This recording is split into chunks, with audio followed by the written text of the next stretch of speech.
And of course, how is your soul? Shall we begin with asking you whether or not you have entered today's one play draw? Have you entered today's one play draw, where you stand a chance to win 25,000 naira today and 75,000 naira or 50,000 naira tomorrow? You haven't? I think you should. You should. The website is oneplay.ng. That is the number one. Then play.ng, oneplay.ng.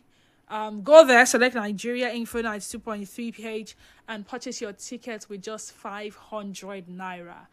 One ticket with 500 naira, two tickets with 1,000 naira. You keep multiplying 500 naira by the number of tickets you intend to buy. Because the thing with one play is that the more tickets you buy, the higher your chances of winning. And this is not to say that if you buy just one ticket, you wouldn't win. But increase your chances. Increase the number of times your number pops up so that, that's basically it. Or the USSD code remains *347 *880 *6#. Today is World Kindness Day. Yes, try a little kindness, show a little kindness. And the theme for this year, the simplest acts of kindness are by far more powerful than 1,000 heads bowing in prayer. But let's talk discernment in kindness. May your good not come back to hurt you. How many times have we gotten into trouble for being kind? We're tackling a concept that many of us struggle with ordinarily. Those of us who identify as people pleasers. We are talking about discernment in kindness. You see, we are all taught to be kind. It's a foundational virtue. Some people would say it's a fruit of the Spirit. But what happens when our kindness, our desire to help and be generous, ends up hurting us? What happens when it becomes less about giving and more about allowing ourselves to be drained or taken advantage of? The shift we need to make is moving from reflexive niceness to intentional wisdom. But how easy can it be? Kindness in itself without wisdom can quickly turn into enablement or self-sacrifice to the point of burnout. Think about these differences. Saying yes automatically, even when your plate is full, simply because you don't want to disappoint someone. Pausing, assessing the situation, and deciding on a response that is helpful to the other person and respectful on your own boundaries.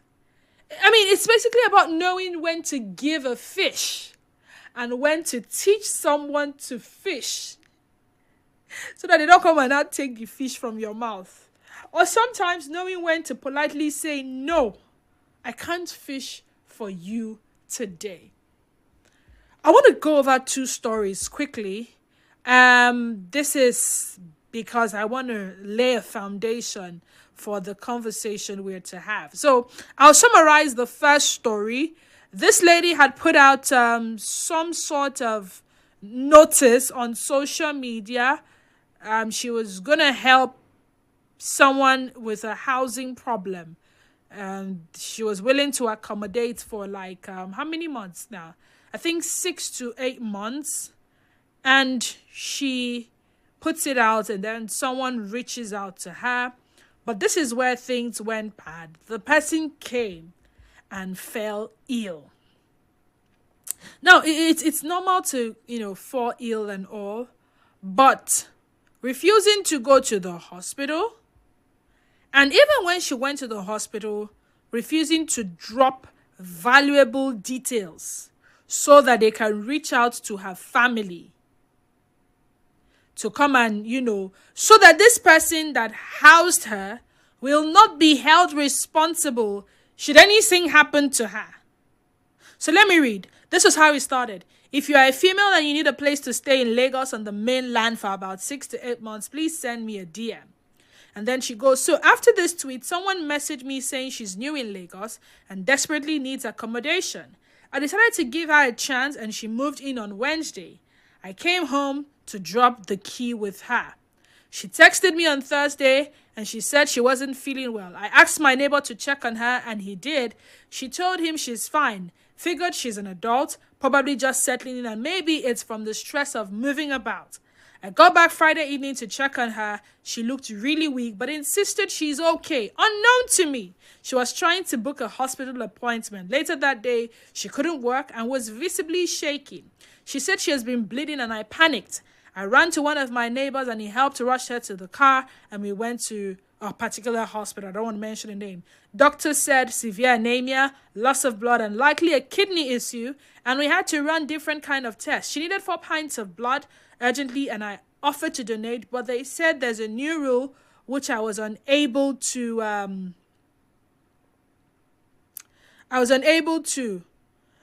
This was just 3 days of housing a total stranger who never mentioned any health issues. No family contact, no friends, nothing. But she was dying in front of me. So I helped financially and she continued because I didn't have much again.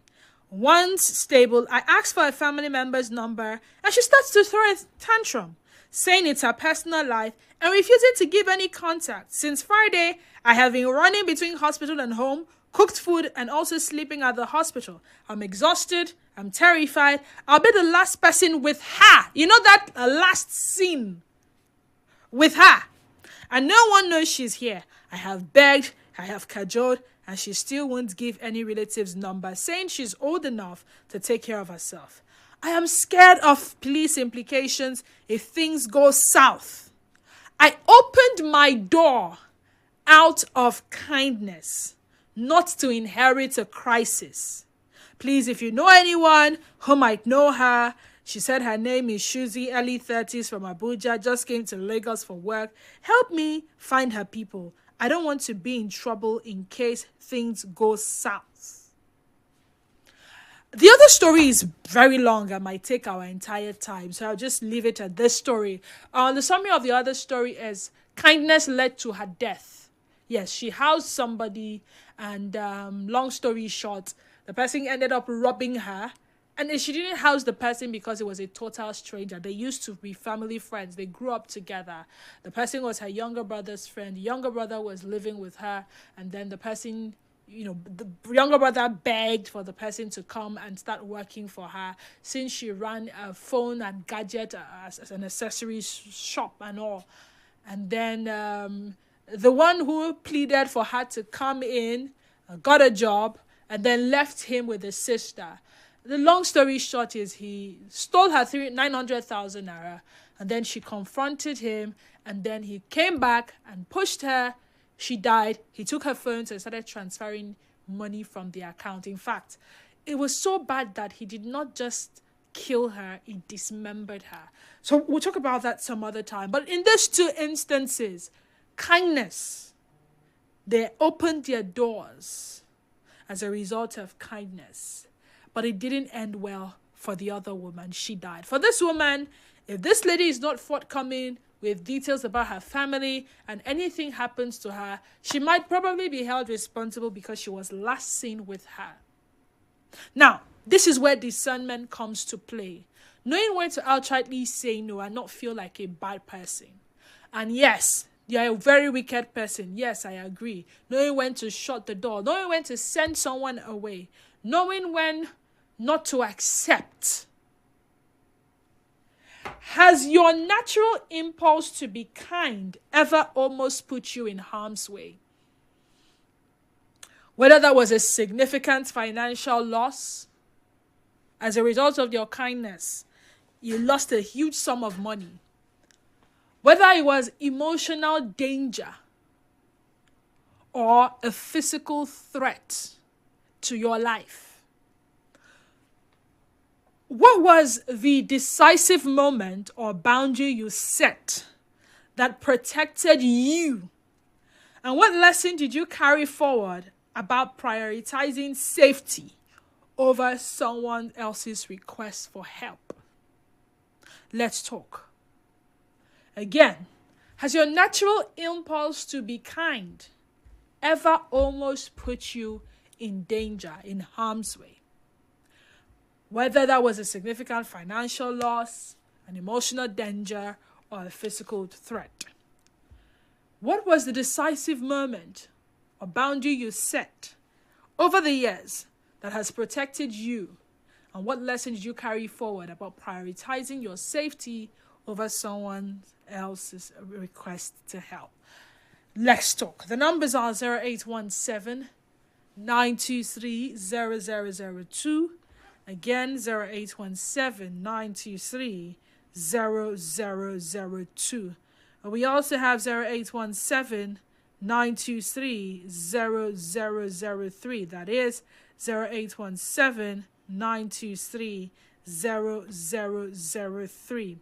WhatsApp and Telegram number is 0809 030 6416. Again, WhatsApp and Telegram number is 0809 030 6416. On X, we're at Nigeria Info PH, and our Facebook page is Nigeria Info 92.3 PH. Go there, watch us live, but most importantly, be a part of the conversation by dropping your comments in the comment section, and I would gladly read them. Think about it.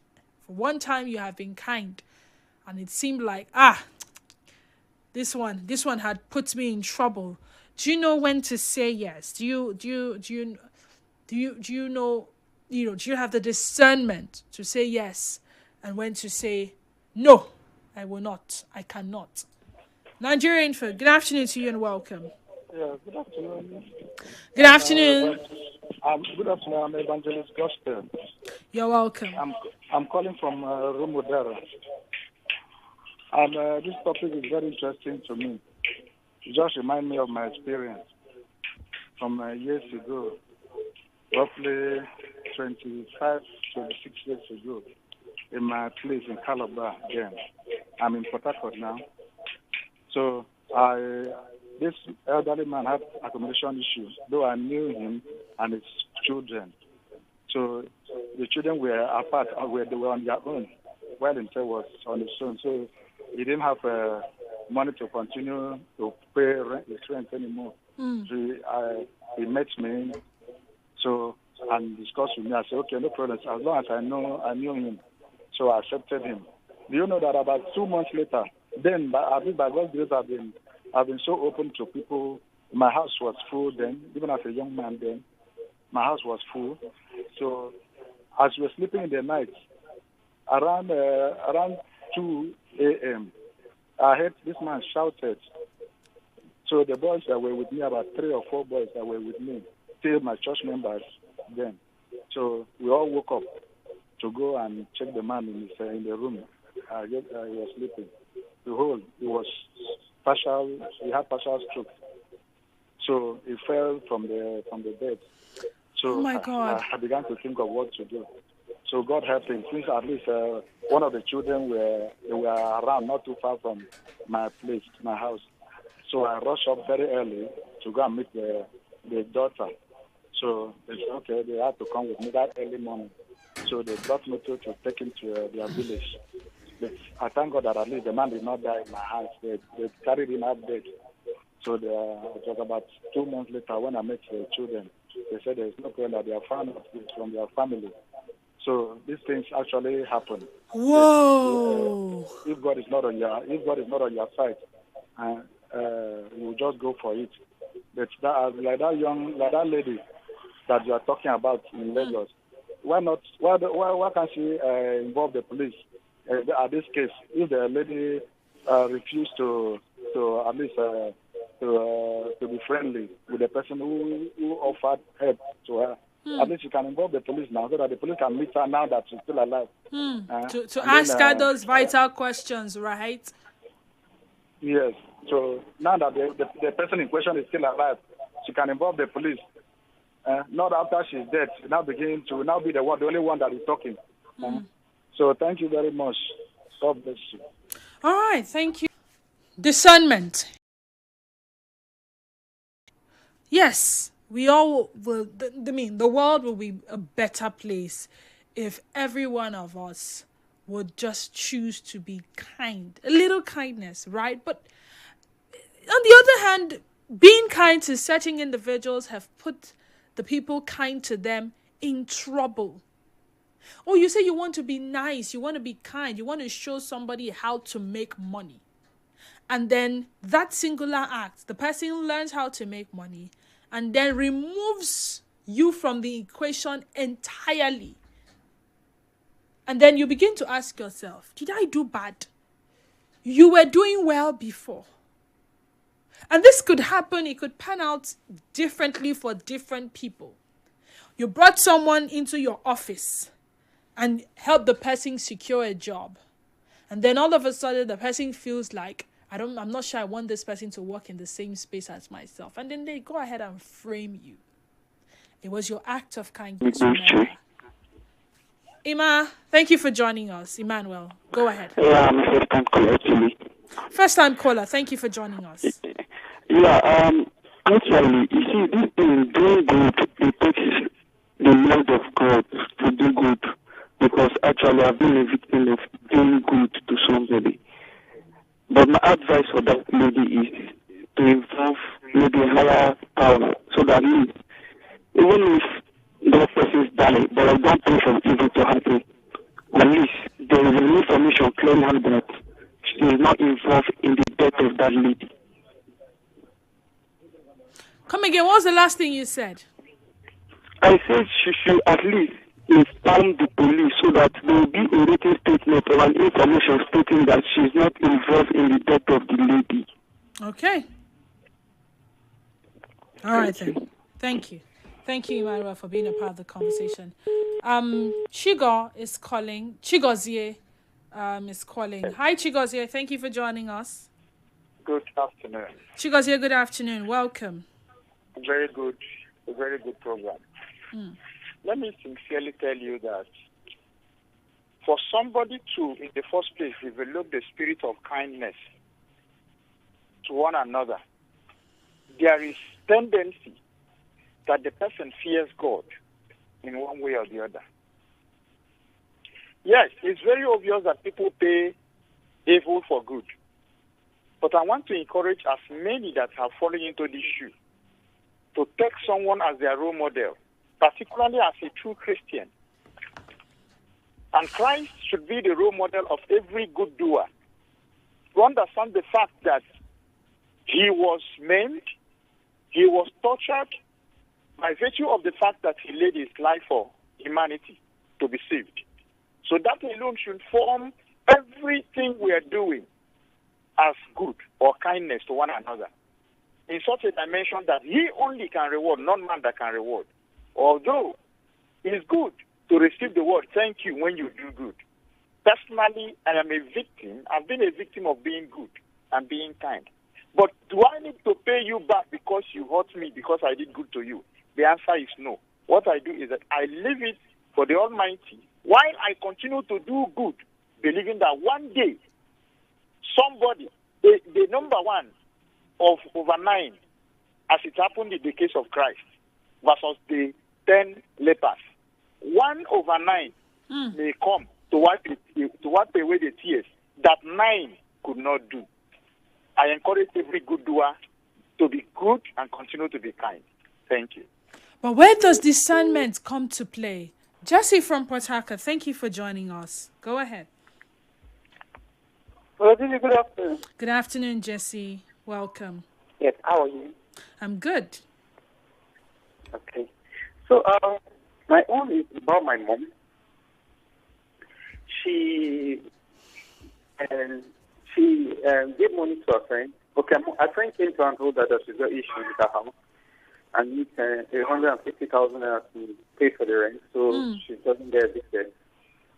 So my mom said, okay, fine, I have the money, but I need to use it by the end of the month or the coming month for a business engagement. She said, okay, she was going to give to my mom. My mom gave her the money. Do you know this man arranged with some guys to go and kill my mom because of that money? Wait, how much was the money? 150,000 naira. And she arranged with some guys to go and kill your mom. Yes, in Bayelsa State. Wait, how long ago was this? It's like 2-3 years ago. Because I want to think of the value of 150,000 naira. If this was maybe sometime in the year 2000, 150,000 naira at the time could be like 1.5 million naira of now. So I wanted to know the value of that amount. Okay. It was 3 years ago. I think 3 years. So she didn't want to pay back and rather would want to kill your mother. Yes, seriously. I know my mom, we grew up in Jew. And the area we grew up in Jew is a very notorious area in Jew. I don't want to call it. It is very notorious area in Jew. So during that period when, I don't even remember, there was a period that we had this faction in between town and Jew. And some of the boys in Jew, then that's the forces in Jew, ran out of rural state, and then Bayelsa had no persons. So some persons ran down to Bayelsa state to say some of these boys. And funny enough, the boy that was leading these guys was one of the persons that was like my mom knows this person, and he knows my mom. They talk. Not like they talk. We stay close to each other then in Jew. So when he saw my mom, he was like, He called my mom and Big Mama. Say, Big Mama, what's happened? Waiting you and this woman, they drag with this woman, smoke will come to you. So my mom was like, Tell me, say, waiting at So the guy said, my mom said, who's the person? So when she called the woman, so my mom said, I have money, so you go pay rent. Do you understand? So the boys had to go report the case to police themselves. They didn't tell the ones that are going to kill. They just told the police that still what happened. This woman said she won't kill this person. Yeah, when she did talk about that kind of thing. So the police got involved and they held the woman. And so I think she's still in prison today. Let me get something straight. How much did she pay? Did these boys reveal how much she paid them to end your mother's life? She didn't talk. Because the guys were shocked, especially the guy that... Okay, thank God that the bad boys, as I was listening to you, it sounded like a Nollywood film I had seen some time back. But thank God the guys knew your mother.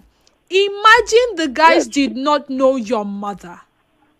And they had carried on with the assignment. Your mom would be gone.